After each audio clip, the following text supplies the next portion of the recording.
दोस्तों, कोर्ट से लेकर सरकार तक ने सहारा रिफंड के मामले में उलझा रखा है।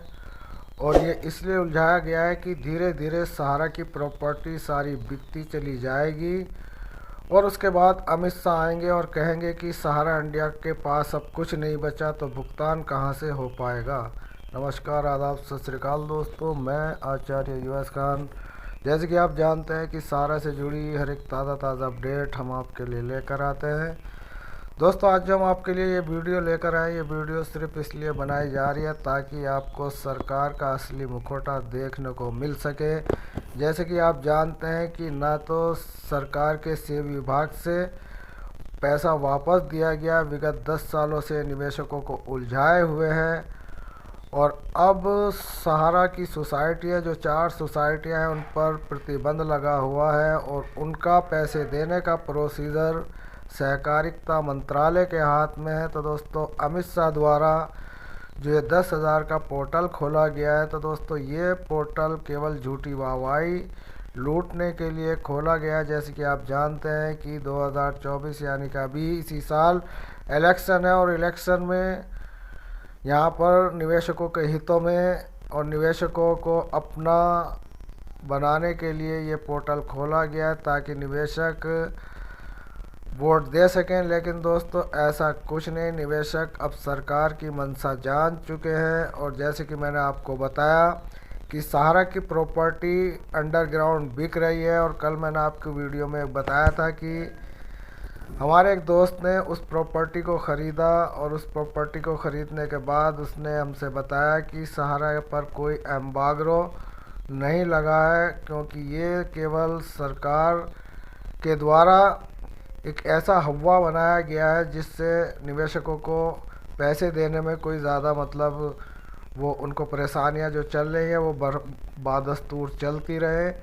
तो दोस्तों, ये पोर्टल 10,000 की जो यहाँ पर प्रोसीजर है या 20,000 का प्रोसीजर है, इस प्रोसीजर से निवेशकों को उलझाए हुए हैं ताकि सहारा की प्रॉपर्टी धीरे धीरे सब बिक जाए और कुछ पैसा तो ये सरकार रख ले और कुछ पैसा सरकार के मंत्री रख लें और कुछ पैसा ऊँट के मुंह में जीरे के समान निवेशकों को दे दिया जाए। और उसके बाद ये कहा जाए कि सहारा की अब दिवालिया हो गया, उसके पास कोई प्रॉपर्टी नहीं है।